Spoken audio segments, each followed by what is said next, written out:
ইয়ে মানে ও গিন্নি, গিন্নি, গিন্নি গো, একটু শান্ত হ, একটু কথাটা শোনো। না না, আমি আর কিচ্ছু শুনবো না। এক সপ্তাহ সময় দিচ্ছি, তার মধ্যে মহারানীর মতো ওই সীতাহার আমার চাই চাই চাই। আহা, কিন্তু গিন্নি ওটার যে অনেক দাম, আমার কি আর মহারাজের মতো অত টাকা আছে বলো? এই শোনো, তোমার কি আছে আর কি নেই তা আমার খুব ভালো করে জানা আছে, বুঝলে?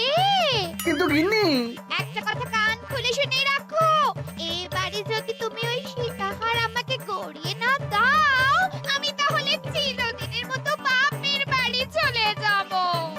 এই এই আমি বলে দিলাম। আচ্ছা ফাঁপড়ে পড়লাম আমি, কি যে করি। দূর, আর ভালো লাগে না।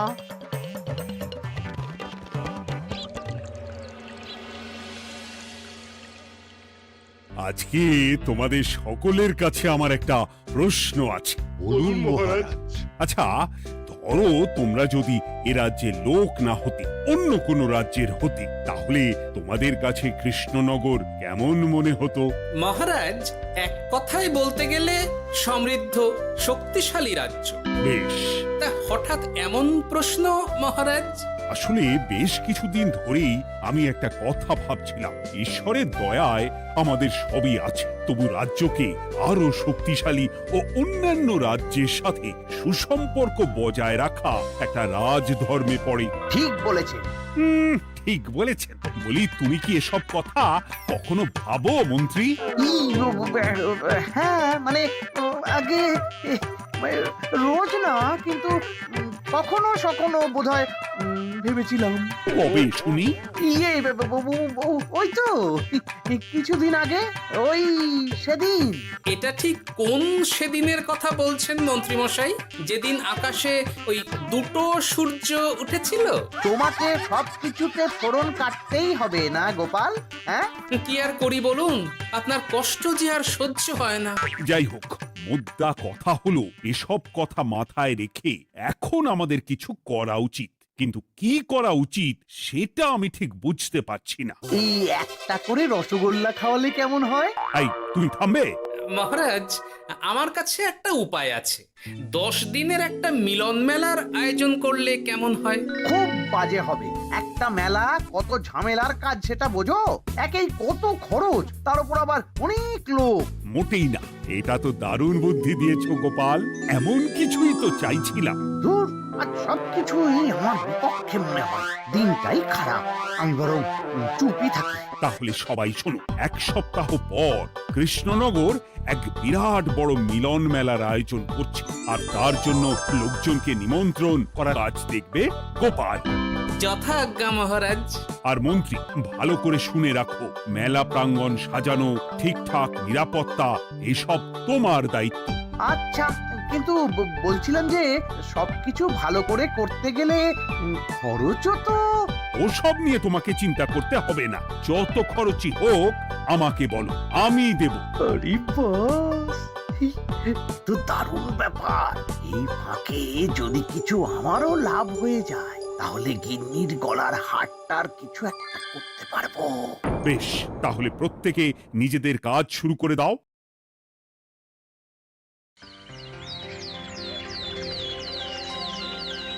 শোনো শোনো শোনো, 1 সপ্তাহ পর কৃষ্ণনগর মেলা প্রাঙ্গণে অনুষ্ঠিত হতে চলেছে 10 দিন ব্যাপী মিলন মেলা। সকল গ্রামবাসীকে এই মেলায় আসার জন্য আমন্ত্রণ জানানো হচ্ছে। শোনো শোনো শোনো।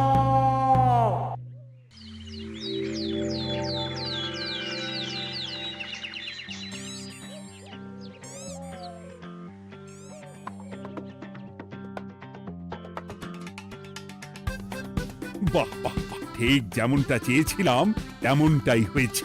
আর এসব কিছুর জন্য আমি গোপালকে ধন্যবাদ জানাতে চাই। কি যে বলেন মহারাজ, এই কৃষ্ণনগর তো আমার নিজেরই পরিবার।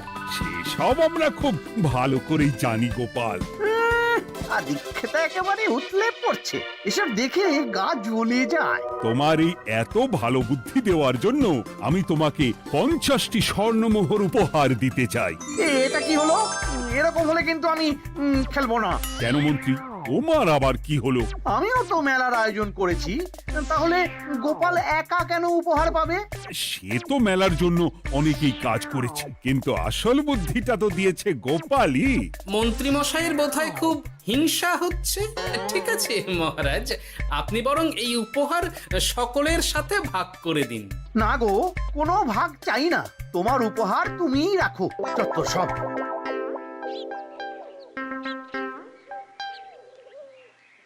আমার কি এত খারাপ দিন এসেছে নাকি যে আমাকে গোপালের থেকে পুরস্কার নিতে হবে? অনেক হয়েছে। না না না, এবার আমাকেই কিছু ভাবতে হবে মনে হচ্ছে।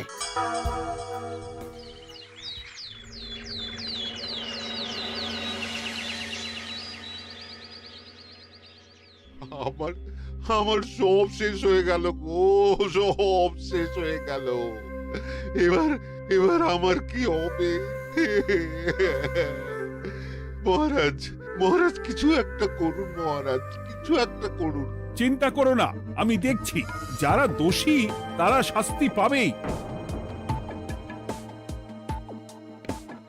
কি শুরু হলো বলো তো হঠাৎ করে? এত বড় বড় চুরি ডাকাতি হয়ে গেল, অথচ কেউ কোনো টেরই পেল না। হ্যাঁ মহারাজ, আসলে রাতের বেলা যখন সবাই ঘুমিয়ে থাকে তখন এই চুরি ডাকাতিগুলো হয়, তাই কেউ কোনো শব্দ পায় না। ভালো করে অনুসন্ধান করো, যে বা যারা এই কাজ করছে তাদের যত তাড়াতাড়ি সম্ভব ধরে ফেলতে হবে, নইলে তো আমাদের প্রজাদের অনেক ক্ষতি হয়ে যাচ্ছে। হ্যাঁ মহারাজ, আপনি কোনো চিন্তা করবেন না। কোথায় আনন্দ করে সব প্রজারা মেলা ঘুরবে তা নয়, আবার এই উটকো ঝামেলা। একটা কথা বলছি, কিছু মনে করবেন না। আসলে এই ঝামেলার কারণ হলো গোপাল। আমি ঠিক জানতাম কোনো না কোনো ভাবে আপনি আমাকে দোষ দেবেন। সত্যি তো, এসবের সাথে গোপালের কি সম্পর্ক? ওরই তো সম্পর্ক আছে মহারাজ। মেলা শুরু হলো আর তার সাথে চুরি ডাকাতিও। আর যদি গোপাল মেলার বুদ্ধিটা না দিত তাহলে রাজ্যে এত চুরি ডাকাতিও বাড়তো না। মানছি মন্ত্রী মশাই, মেলার বুদ্ধিটা আমার, কিন্তু মেলার নিরাপত্তা রক্ষা তো আপনার দায়িত্ব ছিল। যদি মেলা থেকেই এই ঝামেলা শুরু হয় তাহলে তো আপনার কাজেও ফাঁক আছে। মুখ সামলে কথা বলো গোপাল। আহ, তোমরা একটু থামবে? এখন নিজেদের মধ্যে ঝামেলা করার সময় নয়। সবাইকে একসাথে কাজ করে আসল চোর ডাকাতদের ধরতে হবে, তারপর বোঝা যাবে কার দোষ ছিল আর কার নয়। আগে মহারাজ।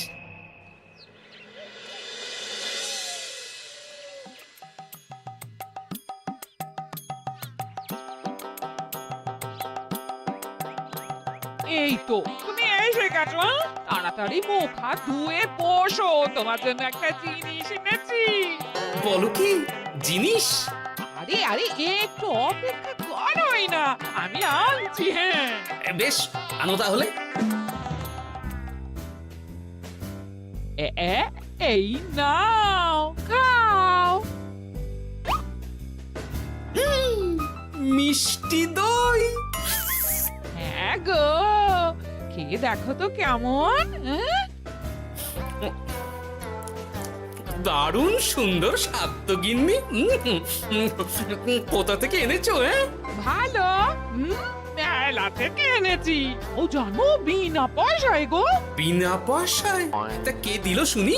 আরে সুজন দইওয়ালা, বড় ভালো ছেলে। শুধু আজ নয়, ও রোজই মানুষকে ভালোবেসে না বিনা পয়সায় দই খাওয়ায়। হ্যাঁ বাবা, বেশ অবাক করা কাণ্ড। আসলে সুজনের দেশের বাড়িতে অনেক জমি জমা, গরু মোষ আছে। ও তাই বলে ওর টাকা পয়সার নাকি কোনো দরকার নেই, তাই ও বিনা পয়সায় খাওয়ায়। হ্যাঁ বুঝলাম। বাবা, খুব ঘুম পাচ্ছে এখন। ও গিন্নি, শোনো না, আমি বরং একটা ঘুম দিই এখন, বুঝলে? তুমি বরং বিকেলে আমায় একটু ডেকে দিও, ওর কাজ আছে। আচ্ছা বেশ। তোমাদের জন্য সেটাই ভালো, কারণ এমনিতেই মহারাজ চোর ডাকাত ধরার জন্য প্রহরীর ব্যবস্থা করছে পুরো রাজ্যে। না না না, সে নিয়ে আপনি চিন্তা করবেন না।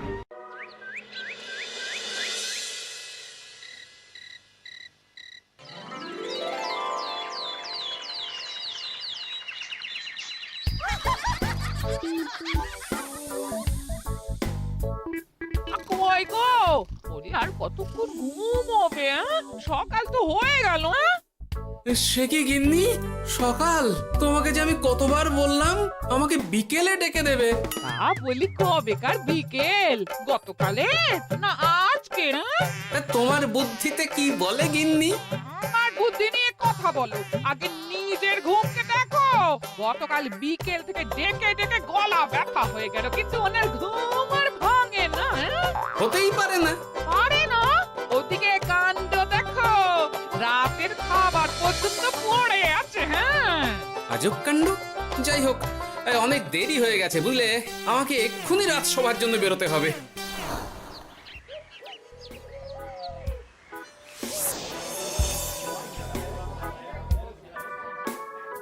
বাবা, এত ভিড় কি আছে এখানে?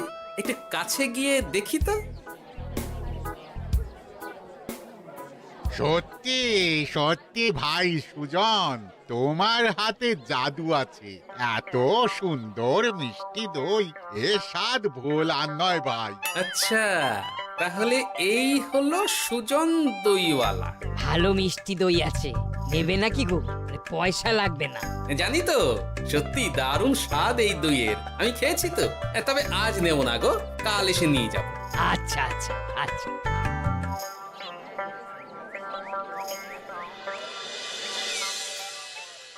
আর কোনো নতুন খবর পেলে ওই ডাকাতদের ব্যাপারে? না মহারাজ, এখনো ঠিক ধরতে পারিনি। ওরা বোধহয় বুঝতে পেরে গেছে যে আমরা খোঁজ করছি। মহারাজ, আমার মাথায় একটা নতুন বুদ্ধি এলো। রাতের বেলা করে সব বাড়িতে পাহারা দেওয়া শুরু করলে কেমন হয়? সব চুরি তো রাতেই হচ্ছে। আরে, এ তো দারুণ বুদ্ধি। কিন্তু মহারাজ, আমাদের রাজ্যের প্রহরীরা রাতের বেলা কি করে পাহারা দেবে? কেন কেন, কি সমস্যা? অনেক সমস্যা আছে। তাদের শরীর খারাপ হতে পারে, তার চেয়েও বড়, রাত জেগে থাকলে দিনে তারা সকলে ঘুমোবে, তখন পুরোটাই বেকার হবে। কিচ্ছু বেকার হবে না মন্ত্রী মশাই, আমাদের প্রচুর সেনা আছে, তাদের সকলকে দায়িত্ব ভাগ করে দিলেই হয়ে যাবে। তুমি বেশি বোঝো।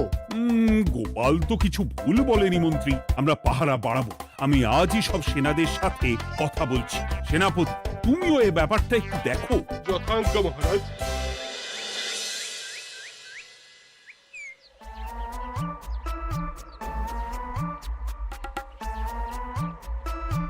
চোর ডাকাতদের ধরার জন্য যদি একটা সূত্রের হদিশ পাওয়া যায় তাহলেই কেল্লা ফতে, কিন্তু সেটাই পাওয়া যাচ্ছে না বলেই এত সময় লাগছে। আরে, ওটা মন্ত্রী মশাই মনে হচ্ছে না? আড়ালে দাঁড়িয়ে এরকম কার সাথে কথা বলছে? এবার আমি যা বলছি ভালো করে শোনো। আজ রাতে মেলার পিছনের দিকে যে মাঠটা আছে সেখানে চলে এসো।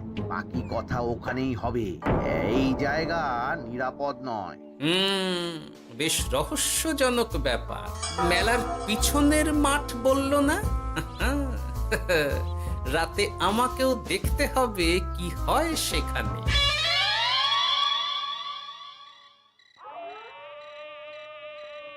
উফ, কি মশা রে বাবা! কখন থেকে দাঁড়িয়ে আছি, মন্ত্রী মশাইয়ের পাত্তা নেই কেন?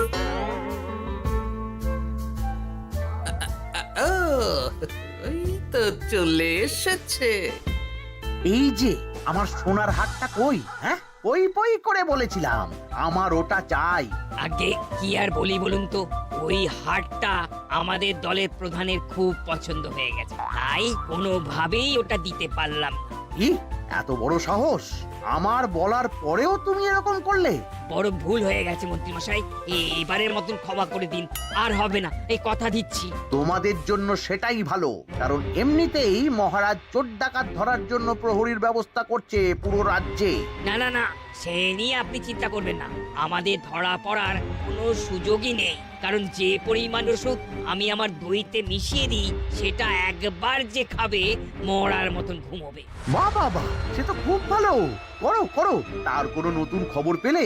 মেলা তো শেষের দিকে। হ্যাঁ পেয়েছি, পাশের গ্রামে বলরাম নামে এক বড় মহাজন আছে। পরশু তার মেয়ের বিশাল ধুমধাম করে বিয়ে। শেষ একটা বড় দান মারতে পারলেই আপনার আমার দুজনেরই শান্তি। আচ্ছা, এই ব্যাপার তাহলে।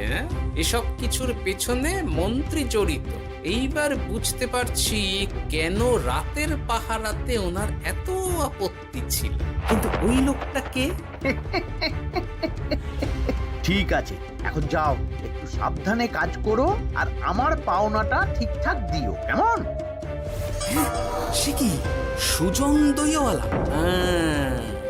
এবার আমার কাছে পুরো ব্যাপারটা পরিষ্কার হয়ে গেছে। না, কালই মহারাজকে সব জানাতে হবে, আর এদের হাতে নাতে ধরার জন্য একটা উপায় ভাবতে হবে।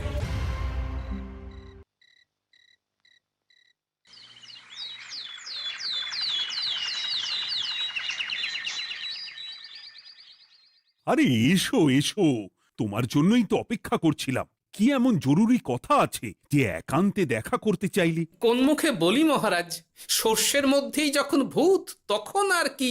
মানে একটু খুলে বলো তো কি হয়েছে? আমাদের রাজ্যের এই এত বড় বড় চুরি ডাকাতির পিছনে কারা আছে সেটা আমি জানতে পেরে গেছি মহারাজ। হ্যাঁ, এ তো দারুণ খবর। তাহলে আমরা এখানে কি করছি? এখনই তাদেরকে গিয়ে বন্দি করি? না মহারাজ, আমাদের হাতে কোনো প্রমাণ নেই, তাই ওইভাবে বন্দি করতে পারবেন না। কেন বলো তো, কারা আছে পেছনে? সেটা আপনি নিজের চোখেই দেখে নেবেন পরে। তবে এটা জানিয়ে রাখি, আমাদের মন্ত্রী মশাইও যুক্ত আছেন। কি? আমাদের মন্ত্রী? এত বড় বিশ্বাসঘাতকতা! আমি এখনই নিজের হাতে ওকে বন্দি করতে চাই। না না না না মহারাজ, সেটা করলে বাকি ডাকাতদের ধরতেই পারবেন না। তাহলে উপায়? আমি জানতে পেরেছি এই ডাকাতদের পরের নিশানা হলো পাশের গ্রামের বলরাম মহাজনের বাড়ি। বলরাম মহাজন? কাল তোর মেয়ের বিয়ে, আমাদেরও তো নিমন্ত্রণ আছে সেখানে। তাহলে তো আরোই সোনায় সোহাগা। শুনুন মহারাজ, আমার মাথায় দারুণ এক বুদ্ধি এসেছে। সে কি? হ্যাঁ, আপনি কোনো চিন্তা করবেন না, আমি শুধু যা বলছি সেটা করুন, বাকিটা আমি সামলে নেব। তবে দেখবেন যেন মন্ত্রী মশাই এসবের কিচ্ছুটি টের না পায়। বেশ বেশ বেশ।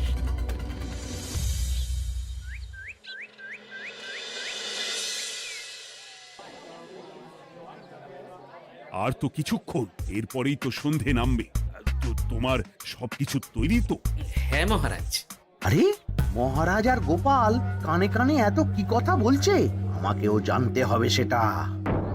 ওই যে আসছে মরকটটা, আমার আর ওকে এক মুহূর্ত সহ্য হচ্ছে না। মনে হচ্ছে গুদুম গুদুম করে ওর মাথায় গাঁটটা মারি। শান্ত হন মহারাজ, দয়া করে শান্ত হন আর একটুখানি। তারপর আপনি মন্ত্রী মশাইয়ের সাথে যা ইচ্ছে করবেন।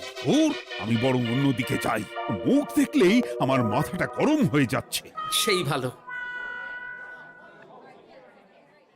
কি হলো ব্যাপারটা? যাই হোক, আর তো কিছুক্ষণ, তারপর আমার বিশাল লাভ হবে। বরং ততক্ষণ আমি পেট পুজো করি।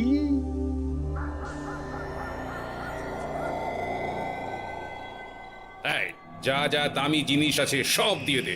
এই তো খেলা শুরু। এবার আর আমায় পায় কে?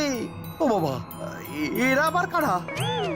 সত্যি গোপাল দারুণ চাল চেলেছে। এই তোমরা এখানে কি করতে এসেছো? কেন, তোমরা যা করতে এসেছো? ডাকাতি? এমন তো কোনো কথা ছিল না। কার দলের লোক তোমরা? মন্ত্রী মশাইয়ের দলের লোক। এই রে, কি বলছে সব? কোথায় কোথায়? এই এই মন্ত্রী মশাই, এই কি বলছে এরা? আপনি দু নৌকোয় পা দিয়ে চলছে, আমরা থাকতে আপনি আরো এক ডাকাতের দলের লোককে ডেকেছেন। কি মন্ত্রী? শেষে কিনা তুমি? কি খেয়েছে রে, আর বোধহয় বাঁচতে পারবো না। কই, চুপ কেন? বলুন, মন্ত্রী মশাই সোনার হার ডাকাতি করে আপনাকে দেওয়ার জন্য এখানে ডেকেছেন। কি সোনার হার? আমাকেও তো একই কথা বলেছে। আপনি আমাদের থেকে খবর নিয়ে অন্য দলকে কাজ দিয়েছেন। এই না না, মিথ্যে কথা। কিসের মিথ্যে? আপনি ছাড়া তো আর কেউ জানতো না এখানের কথা। না গো, আমি শুধু তোমাদেরকেই কাজ দিয়েছি একদম শুরু থেকে। আর কোনো ডাকাতের দলকে আমি চিনি না, আমি তো নিজেই প্রথম শুনছি। মন্ত্রী, লজ্জা করে না তোমার? তুমি আমার প্রজাদের এইভাবে ঠকাচ্ছিলে। ইয়ে মানে মহারাজ, আমি আসলে। অনেক হয়েছে মন্ত্রী মশাই, আপনি ধরা পড়ে গেছেন। প্রহরী, বন্দি করো সবাইকে, আর মন্ত্রীকেও। আমাকে ক্ষমা করে দিন মহারাজ, আমি ইচ্ছা করে এটা করিনি। আসলে আমার গিন্নি কদিন ধরেই মহারানীর সীতাহারের মতো দেখতে হার বায়না করেছে। তার জন্য তুমি নিজেদের লোকেদের থেকেই চুরি করবে? আর কি করব বলুন, এক সপ্তাহের মধ্যে হার না দিলে বাড়ি ছেড়ে চলে যাবে বলেছে। তাই আমি এখন আপনি যেটা করেছেন সেটা যদি আপনার গিন্নি জানতে পারে তাহলেও বাড়ি ছেড়ে চলে যাবে। শাস্তি তো তোমাকে পেতেই হবে মন্ত্রী। আয়, কে আছো? শোনো, মন্ত্রীকে মুখে কালি মাখিয়ে গাধার পিঠে বসিয়ে সারা রাজ্য ঘোরাও, এটাই ওর যোগ্য শাস্তি। আর গোপাল, তোমার বুদ্ধির প্রশংসা করতেই হয়। তোমার পুরস্কার আমি কাল রাজসভায় দেব। দূর দূর, জীবনে বিয়ে করাই ভুল হয়েছে আমার।